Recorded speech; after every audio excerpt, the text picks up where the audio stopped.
ठीक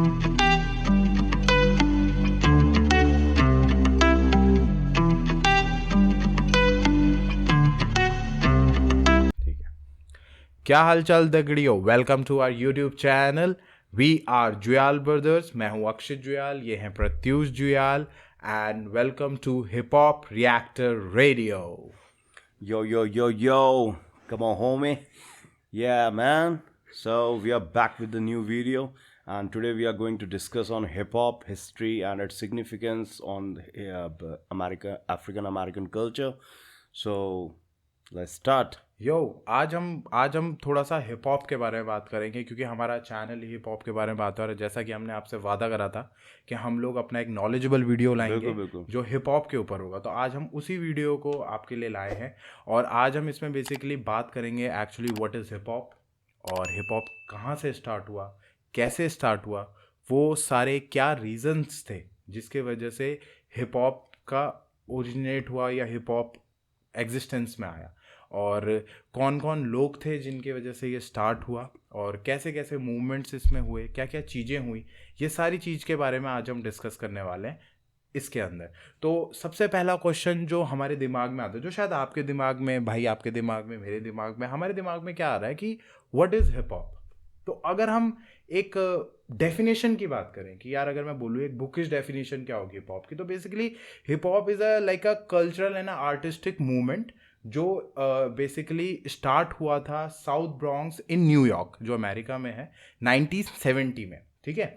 और ये basically it includes a diverse range of artistic expressions like dance, music, fashion, visual arts.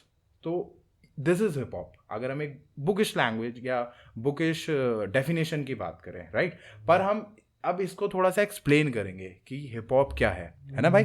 सो थोड़ा सा आप बताओ कि ब्रीफ। तो बेसिकली हिप हॉप जो ये वर्ड, पहले तो इसे डिफाइन करते हैं कि हिप हॉप वर्ड आया कहाँ से, या राइट। एग्जैक्टली, हिप हॉप, इसे हिप हॉप ही क्यों बोलते हैं? बिल्कुल बिल्कुल। तो एक्चुअली हिप हॉप जो वर्ड है वो अगर हम बात करें तो एक्चुअली एक ग्रुप हुआ करता था फ्यूरियस 5, जिसको कि लीड करते थे Grandmaster Flash. And Grandmaster Flash के बारे में मैं आपको बताना चाहूँगा कि he is one of the founding fathers of hip hop, like the pioneers of hip hop, right. या एग्जैक्टली। तो एक्चुअली उनका जो फ्यूरियस 5 ग्रुप था उसमें से एक कोई उनका दोस्त एक्चुअली आर्मी में, यूएस आर्मी में सेलेक्ट होने के लिए जा रहा था। तो उसको टीज करने के लिए उन्होंने जो आर्मी का मार्चिंग मूवमेंट होता है, आपने देखा होगा, हिप हॉप चलता है उनका 1 2 1 2। अगर हम उसे हिंदी में बोले तो ताल कदम जो हम करते भी हैं, स्कूल में भी करोगे आप लोगों ने, या भाई कंटिन्यू। तो उस मूवमेंट पे, हिप हॉप मूवमेंट पे, उन्होंने एक ट्रैक तैयार किया। जो ट्रैक हिपडी हॉप हिपडी हॉप करके एक ट्रैक की कुछ लाइंस थी ऐसे। तो वो ट्रैक उन्होंने तैयार किया and that track got famous. It was on charts actually. मतलब हिप हॉप कम्युनिटी में, क्योंकि लेबल्ड म्यूजिक तो हिप रैप कर दो था नहीं उस टाइम, बिल्कुल। पर ब्लैक कम्युनिटी में वो इतना ज़्यादा फेमस हो गया कि मतलब उस पूरे ट्रैक का जो हिप हॉप इन्होंने उठाया और पूरे एक कल्चर को उसका नाम दे दिया हिप हॉप। बिल्कुल यही तो ये एक्चुअली यहाँ से नाम आता है हिप हॉप। हाँ, बेसिकली ऐसे हमारा इस पूरी चीज़ को, अगर हम जिसके बारे में जिसको आज हम हिप हॉप सुनते हैं, ऐसे ये नाम हिप हॉप पड़ा एक्चुअली, ऐसे ये नाम हिप हॉप पड़ा। और हिप हॉप जैसे हम बात कर ही रहे हैं दोस्तों, ये बेसिकली एक कल्चर है। ठीक है, ये एक बेसिकली कल्चर है जो स्टार्ट हुआ था, हम बता ही चुके हैं आपको कि साउथ ब्रॉन्क्स में ये स्टार्ट हुआ, या साउथ ब्रॉन्क्स में, न्यूयॉर्क में, एंड 1970s में ये स्टार्ट हुआ। सो इसके वजह से बहुत सारे चेंजेस भी हुए, बहुत सारे अच्छे चेंजेस आए, क्योंकि बेसिकली माइनॉरिटीज़ जो थे उनकी लाइफ में बहुत सारे चेंजेस आए। तो अब उसी पे जाते हैं हम लोग, हम देखते हैं कि ऐसे क्या रीजंस थे, राइट। ऐसे क्या रीजंस थे जिनके वजह से हिप हॉप एग्जिस्टेंस में आया, या ऐसे क्या क्या प्रॉब्लम्स लोगों ने फेस करी, स्पेशली हमारे माइनॉरिटीज़ का मतलब हो गया कि जो हमारे अफ्रीकन अमेरिकन हो गए, या लैटिन अमेरिकन हो गए, या मैक्सिकन अमेरिकन हो गए, जो अलग अलग कंट्रीज से आगे किसी ज़माने में वहाँ बसे होंगे। तो ऑल दोज माइनॉरिटीज़, उन्होंने क्या क्या फेस करा, क्या क्या चीज़ें हुई जिसके वजह से इस कल्चर का जन्म हुआ, हम ये कह सकते हैं एक तरह से, है ना।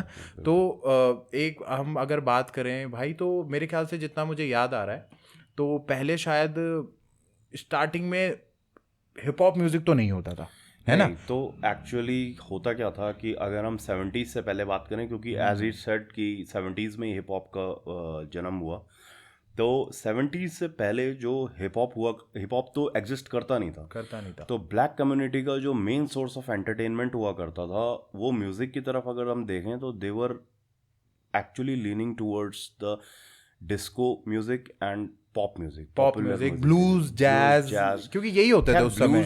ब्लूज एंड जैज तो प्रीडोमिनेंटली ब्लैक कल्चर में ही आते हैं। हाँ, हाँ, पर हाँ। उनकी जो यंग जनरेशन थी ना, वो उनके पास और अपना कोई कहने वाला म्यूजिक वो नहीं था, हाँ, कि मतलब जिसे वो पर्टिकुलरली अपना कह सकें कि ये हमसे आया है, राइट।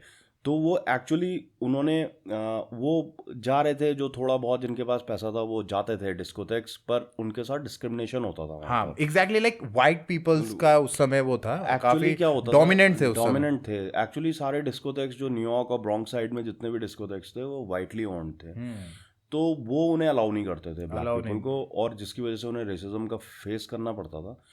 तो एक इस चीज को पुश बैक करने के लिए हिप हॉप का जन्म हुआ हो सकता है, और हम ये कह सकते हैं ये एक रीजन था, एक वन ऑफ द मैनी। और बाकी आपको अक्षत बताएंगे कि और देखिए क्या हुआ था कि जब बेसिकली जब साउथ ब्रॉन्क्स जो जगह है हमारी वो न्यूयॉर्क से कनेक्ट करी गई, तो जब कनेक्ट करी गई तो वहाँ डेवलपमेंट होना स्टार्ट हुआ। अब जब आपको पता है किसी भी जगह का डेवलपमेंट होगा भाई, तो ऑब्वियसली वहाँ पे एम्प्लॉयमेंट्स मिलेंगी, वहाँ पे काम बढ़ेगा, लोगों को काम मिलेगा, है ना? और उस जगह पे माइनॉरिटीज़ भी रहते थे, उस जगह पे वाइट्स भी रहते थे, वाइट अमेरिकन्स भी रहते थे। तो जब ये चीज़ हुई, जब ये कनेक्ट हुआ, तो डेवलपमेंट तो आया, पर वो सिर्फ वाइट अमेरिकन्स के लिए आया, माइनॉरिटीज़ के लिए आया ही नहीं। क्यों? क्योंकि डिस्क्रिमिनेशन, एज भाई सेड, कि वहाँ पे डिस्क्रिमिनेशन हो रहा था उन लोगों के साथ, माइनॉरिटीज़ के साथ। तो उस डिस्क्रिमिनेशन के वजह से उन लोगों के यहाँ क्या हुआ, अनएम्प्लॉयमेंट आ गई, उनके पास काम ही नहीं है करने को। और कहने का मतलब है, जो जैसे हम कहते हैं ना कि अमीर अमीर होते गए और गरीब गरीब होते गए, rich getting richer and the poor getting more poor. तो ये वहाँ पे सिचुएशन हो गई। अब जब ये सिचुएशन हो गई तो उस समय पे उन लोगों के पास कोई चारा ऐसा था नहीं कि वो क्या करें, है ना?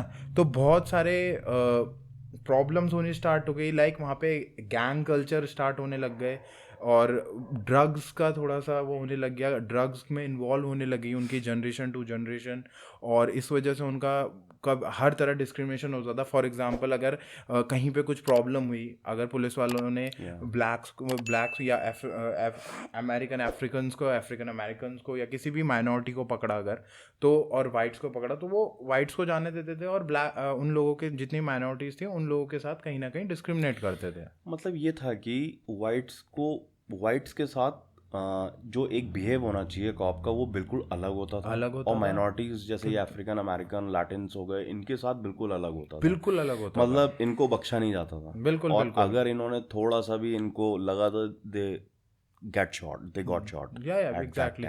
तो उसके वो भी एक बहुत बड़ा रीज़न बना जिसके वजह से मूवमेंट बना, क्योंकि इनको कोई ने जब सुनेगा नहीं तो वो अपनी बात को कैसे रखेंगे। तो कहीं ना कहीं हिप हॉप ने उन्हें हेल्प करा अपनी बात को रखने के लिए, इन्होंने उसे एज अ मूवमेंट क्रिएट करा, ठीक है। और उसके बाद और भी है, एक दो पॉइंट्स हमारे और भी हैं आई थिंक, और एक चीज़ इसमें और जोड़ना चाहूँगा अगर इफ़ यू में। हाँ, बिल्कुल। तो सबसे एक और चीज़ बहुत ज़्यादा प्रोमिनेंट थी इसमें, वो थी के। हाँ, के ऑल्सो नोन एज कू क्लक्स क्लैन। तो ये एक्चुअली एक कल्ट हुआ करता था, and they hated minorities, all sort of minorities, Chinese, Indians, Latins, Mexicans, all sort of minorities, especially black people, African Americans. और के का उस समय इतना ज़्यादा खौफ था ब्लैक कम्युनिटी में कि मतलब के used to hunt them down, they used to shoot them in their houses, and उस समय बहुत ज़्यादा था, मतलब हद से ज़्यादा, बहुत ज़्यादा। तो अब ये था कि इनके पास इनकी कोई आर्ट फॉर्म थी नहीं उस टाइम पे, इनको सुनने वाला कोई था नहीं, राइट। सिस्टम इनको डिस्क्रिमिनेट कर रहा था। तो अब पुशबैक किस तरीके से किया जाए, तो पुशबैक जो इन्होंने किया वो म्यूजिक और हिप हॉप के थ्रू किया। तो यहाँ से हिप हॉप का जन्म हुआ है। जन्म हुआ ये मतलब ये जो रीजंस थे, ये बेसिकली जो रीजंस बने कि जिसके वजह से उनको, क्योंकि उनके पास काम नहीं था तो उन्होंने कहीं ना कहीं तो कुछ काम करना था, और जो काम वो कर रहे थे वो गलत काम हो रहे थे, गलत काम हो रहे थे, तो उनकी जनरेशन टू जनरेशन खराब हो रही थी, डिस्क्रिमिनेशन उन्हें फेस करना पड़ रहा, तो वो हर तरफ से फंस चुके थे। तो कहीं ना कहीं उन्होंने अपने आप को आगे बढ़ाने के लिए अब इंजॉय वो भी करना चाहते थे, क्लब्स में वो भी जाना चाहते थे, पर उनको आने नहीं देते थे, डिस्क्रिमिनेट करते थे। तो उस टाइम पे कहीं ना कहीं कुछ ऐसे लोग आए, कुछ ऐसे साउथ ब्रॉन्क्स में ही कुछ ऐसे लोग थे जिनमें से सबसे पहले अगर हम बात करेंगे जिनका मैं नाम लूँगा, वो फाउंडिंग, वो like father of hip hop भी उन्हें कहा जाता है, that is mister Kool Herc उनका नाम है, एंड वो फादर ऑफ हिप हॉप भी उन्हें कहा जाता है। तो उन्होंने कहीं ना कहीं अपने रोड साइड में, गेटोज़ में, अपने इलाकों में, अपनी देसी लैंग्वेज कहीं अपने मोहल्लों में कहीं ना कहीं जाके उन्होंने छोटी छोटी पार्टीज थ्रो करनी स्टार्ट करी। हाउस पार्टी भी होती थी, कम्युनिटी कम्युनिटीज पार्टी होती थी, और ये सारी पार्टीज वो करते थे, जिसमें वो क्या करते थे, उनके सारे कम्युनिटी के माइनॉरिटी लोग, स्पेशली अफ्रीकन अमेरिकन पीपल वहाँ पे आते थे, और वो अपनी, because he is a DJ, तो उन्होंने डीजेइंग करना स्टार्ट करा वहाँ पे, टर्निंग टेबल्स रखे गए और उस पर अपना विनाइल लगा के वो लोग वो करते थे। तो भाई इससे आगे आप ज़रा बताओ कि फिर वो किस तरह से उस चीज़ को। तो एक्चुअली में कूल हर्क, जैसा इन्होंने कहा कि he was throwing parties for the black community, right. तो उस टाइम पे जो वहाँ पे यंग किड्स थे, they used to thoroughly enjoy his parties, music and drinks and this and all that. तो बहुत ही अच्छी पार्टीज वो रखते थे, और उनका क्या था कि he used to play music, right. और म्यूजिक कैसा होता था कि he used to take music from some he used to play vinyl records, vinyl, और वो जो विनाइल रिकॉर्ड भी होते थे, वो बेसिकली उनके पास अपना कोई इंस्ट्रूमेंट तो होता नहीं था। तो वो क्या, वो या तो कोई जैज का होगा, या कोई ब्लूज होगा, या कोई डिस्को म्यूजिक होगा, इन सबको वो इनको सगा। हाँ। और इसके बारे में हम आपको बताएंगे एक्चुअल में आगे कि इसको कहा क्या जाता है, राइट। इसके लिए एक पर्टिकुलर टर्मिनोलॉजी होती है, जिससे आगे की ब्रांचेस हिप हॉप की जनरेट होती हैं, और इस टर्मिनोलॉजी को आप मदर ऑफ हिप हॉप भी कह सकते हैं, क्योंकि बिकॉज आगे के एलिमेंट्स जो हैं हिप हॉप के, वो इसी से जनरेट होते हैं, राइट। कमिंग बैक तो Kool Herc used to throw parties and he used to actually, उससे पहले क्या हुआ करता था कि डिस्कोज में जो क्या बोलते हैं, टर्निंग टेबल्स हुआ करती थी, वो एक्चुअली एक ही यूज़ किया जाती थी, जो डिस्कोटेक्स में यूज़ की जाती थी। तो जो उन्हें बजाने वाले होते थे, वो उनको बजाते थे, एक म्यूज़िक एंड होगा, फिर दूसरी को हटा दें, तो वहाँ पर म्यूज़िक रुक जाता था। उतने टाइम पे पार्टी क्या करेगी, राइट। तो कूल हक ने क्या किया, कूल हक ने, he was the first person to develop a turntable, जिसमें कि 2 विनाइल रिकॉर्ड्स एक साथ बजा करते थे कि, and he used to mix music in that, ठीक है। एक खत्म होता था, दूसरा स्टार्ट हो जाता था, एंड दोनों के बीट्स को वो मिक्स ब्लेंड किया करते जी। उससे ये फायदा होता था कि अगर एक म्यूजिक रुके भी तो दूसरा चले, मतलब रुके ना।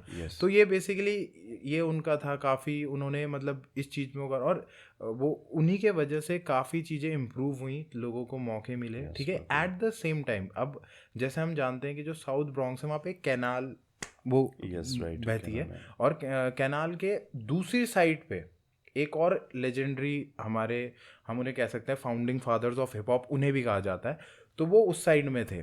तो उनका नाम भाई आप जरा बताएं। उनका नाम था Afrika Bambaataa, and he is one of the pioneers of hip hop. तो अफ्रीकन बम्बाटा जो थे, उन्होंने, उनका उस साइड पे जो था गैंगस्टर कल्चर था काफ़ी ज़्यादा, और वहाँ पे खूब उनका गैंगस्टर कल्चर, मतलब बहुत क्योस था वहाँ पे, बहुत क्योटिक सीन थे। One of the leading gangsters of that time, मतलब फेरोशियस गैंगस्टर्स। बिल्कुल। और वहाँ पे भाई वो एक स्टोरी थी जो आप मुझे बता रहे थे ना, वो बताइए आप। वहाँ पे एक्चुअली क्या होता है कि अफ्रीका बम्बाटा, जो कि एक बहुत बड़ा साउथ ब्रॉन्क्स में एक बहुत बड़ा गैंग लीड किया करते थे, राइट। तो उस गैंग में एक टाइम क्या हुआ कि उनका जो बिल्कुल यारी मान लीजिए, बिल्कुल दोस्त, पक्का दोस्त, वो पुलिस शूट आउट में मारा जाता है। And after that Afrika Bambaataa got some revelations कि भाई ये चीज़ें नहीं करनी चाहिए, अब people are dying, specially black people, young people are dying, right. तो then he used to go to those Kool Herc's parties and he used to like them, उसे अच्छा लगता था, म्यूज़िक अच्छा बजाते थे। तो अब ये था कि अफ्रीका बम्बाटा भी बहुत अच्छा म्यूज़िक सुना करता था, ही हैड सम टैलेंट्स। तो वहाँ से उन्होंने अपना म्यूज़िक स्टार्ट किया, और यही नहीं, जितनी पार्टीज वो थ्रो किए थे उससे जो थोड़ा बहुत पैसा आता था वो सारा कम्युनिटी में फ्लश बैक किया जाता फ्लश बैक करा जाता था, कम्युनिटी की भलाई के लिए उसको लगाया जाता था, सारी चीज़ें ऐसी होती। तो ऐसे ही जो अफ्रीका बम्बाटा थे वो भी इसी तरह ज्वाइन हुए, फिर इन्होंने आगे मिलके इस चीज़ को काफ़ी आगे बढ़ाया। एंड अफ्रीकन बम्बाटा का एक ग्रुप भी था, राइट? हाँ, एक तो ग्रुप भी था इनका। इन्होंने आगे चलकर एक बैंड बनाया जिसका नाम ज़ुलू नेशंस करके। Zulu Nations.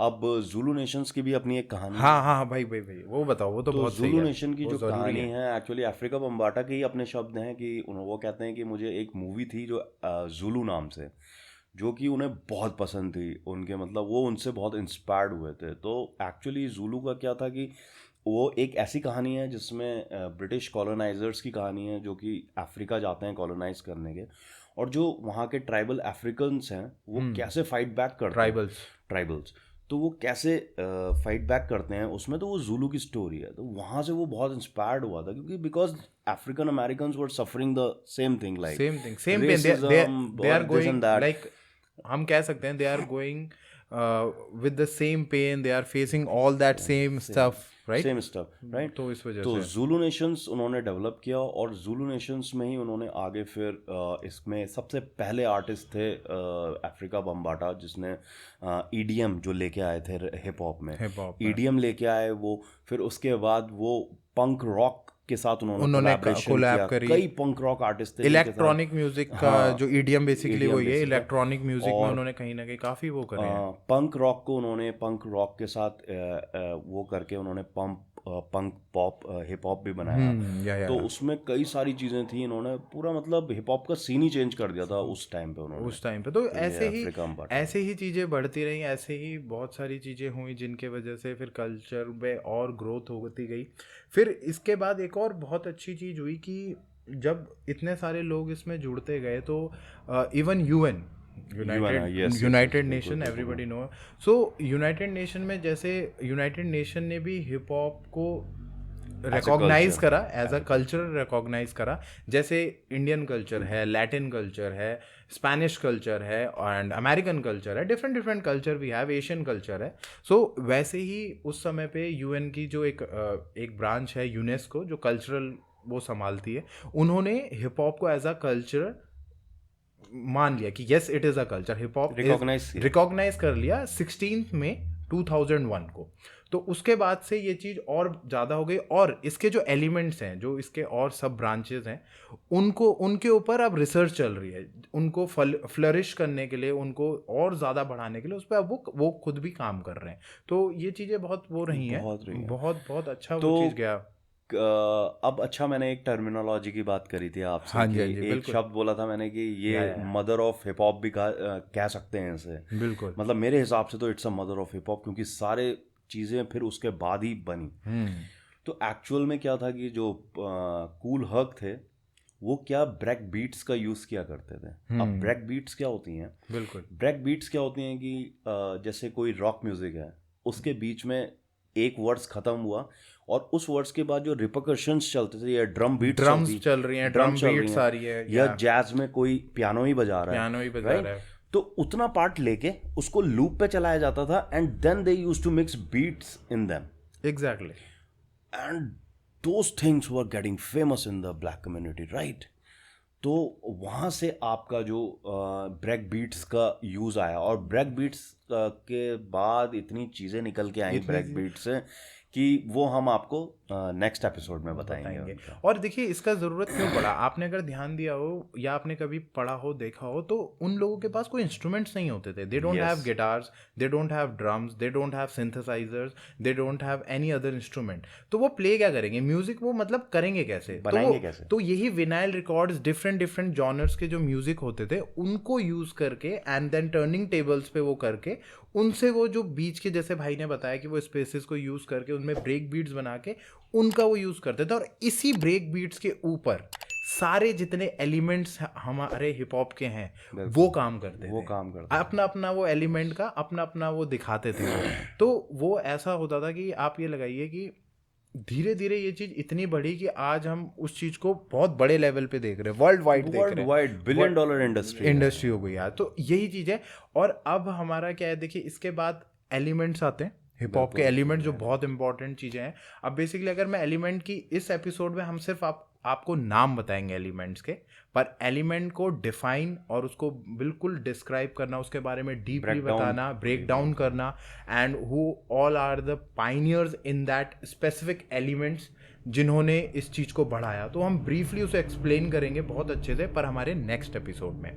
यहाँ पे हम आपको ये बता देंगे, देखिए जब स्टार्ट हुआ हिप हॉप तो उस टाइम पे 4 बेसिक हमारे जो एलिमेंट्स माने गए कि 4 एलिमेंट्स हैं हमारे। पहला एलिमेंट जो माना गया वो माना गया डीजेइंग का, दूसरा एलिमेंट जो माना गया वो माना गया रैपिंग, एंड तीसरा एलिमेंट जो माना गया वो माना गया ब्रेकिंग या बिबॉइंग जिसे आप कहते हैं, ठीक है, एंड चौथा एलिमेंट वो माना गया ग्राफिटी, राइट। तो ये 4 एलिमेंट्स हमारे माने गए। पर विद टाइम जब चीज़ें आगे बढ़ी तो एक 5वां एलिमेंट भी ज्वाइन करा गया जिसे हम कहते हैं बीट बॉक्सिंग, वो भी आ गया उसमें।